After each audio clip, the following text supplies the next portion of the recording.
2019 June నుండి 2024 June వరకు మీకు కొన్ని నిర్ణయాలు, అంటే ప్రభుత్వ నిర్ణయాలు న్యాయస్థానాలలో ఏ విధంగా ఛాలెంజ్ చేయబడ్డాయి,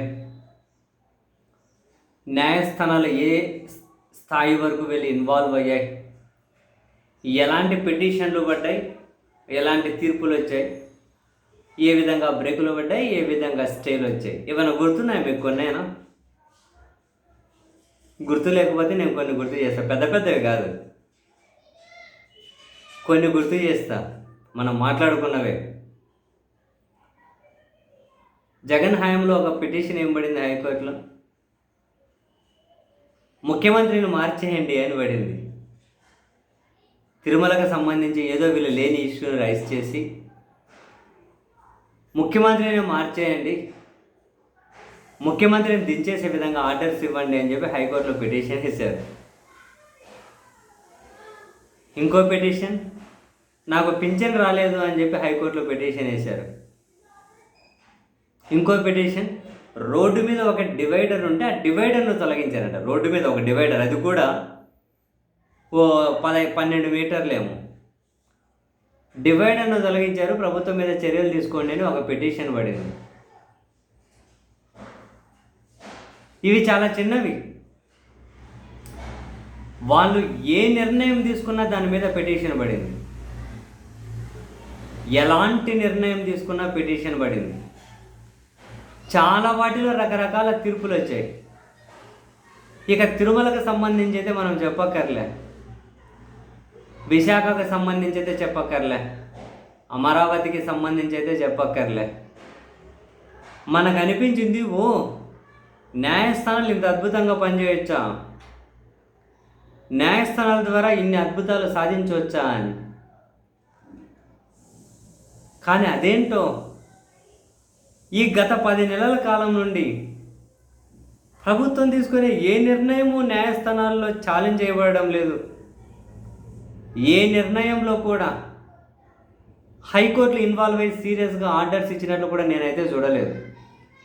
ఒక్క సోషల్ మీడియా అరెస్ట్ల మీద మాత్రం ఆగ్రహం, ఆవేదన, విస్మయం, ఆశ్చర్యం వ్యక్తం చేస్తూ ఉన్నాయి.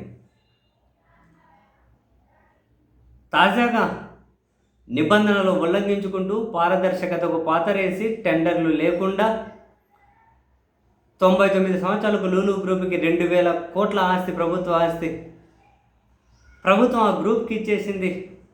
నామమాత్రపు అద్దెకు అని చెప్పి నేను ఒక వార్త బ్యానర్ హెడ్డింగ్ చూసిన తర్వాత, ఇటువంటి నిర్ణయాలు ఎందుకు న్యాయస్థానాల్లో ఛాలెంజ్ కాబడు, ఇటువంటి వాటి మీద ఎందుకు స్టేలు రావు? ఒక ఇదే అని కాదు, నడి రోడ్డు మీద నరికేశారు. వినుకొండలోనేనా దాడులు, దౌర్జన్యాలు, చిన్నపిల్లల మీద అత్యాచారాలు, ఎక్కడే కూడా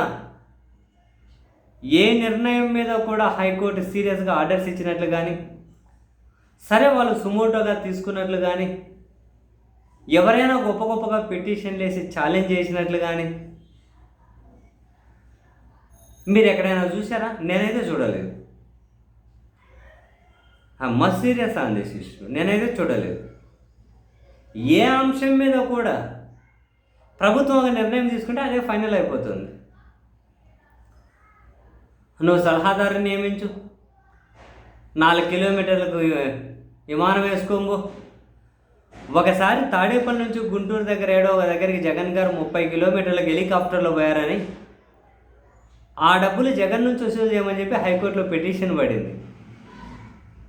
కానీ ఒక మంత్రి, అంటే ఉప ముఖ్యమంత్రి అని ఒక మంత్రి, హైదరాబాద్ నుంచి విజయవాడ, విజయవాడ నుంచి మంగళగిరికి పార్టీ ఆఫీస్, మళ్ళీ పార్టీ ఆఫీస్ నుంచి విజయవాడ ఎయిర్పోర్ట్, అక్కడ నుంచి పిఠాపురం, అంటే ఒక ఎగ్జాంపుల్ చెబుతూ ఉన్నా. ఇంత తిరుగుతూ ఉన్న ఎవరికి ఎక్కడ ఏమీ అబ్జెక్షన్లు కనిపించట్లేదు. ఎందుకని అంటే ఏం మార్పు వచ్చింది అంటే, కొన్ని అద్భుతాలు జరగాలి అన్నా, కొన్ని వ్యవస్థలు అద్భుతంగా స్పందించాలి అన్నా, కొందరు అద్భుతమైన మనుషులకు రెస్పాన్సిబిలిటీస్ గుర్తు రావాలి అన్న, పాలకులు ఎవరు అనేది చూసిన తర్వాతనే వీళ్ళకు మిగతా రెస్పాన్సిబిలిటీస్, ఫంక్షనాలిటీస్ గుర్తొస్తాయా? ఏమో. నలువైపులా చూస్తే ఇదే నిజం అనిపిస్తోంది. కాదు కూడదు అంటే నేనే ఏమైనా కనుక సరైన వేలో చూడడం లేదు. నాకైతే చాలాసార్లు అర్థం కాదు సీరియస్లీ.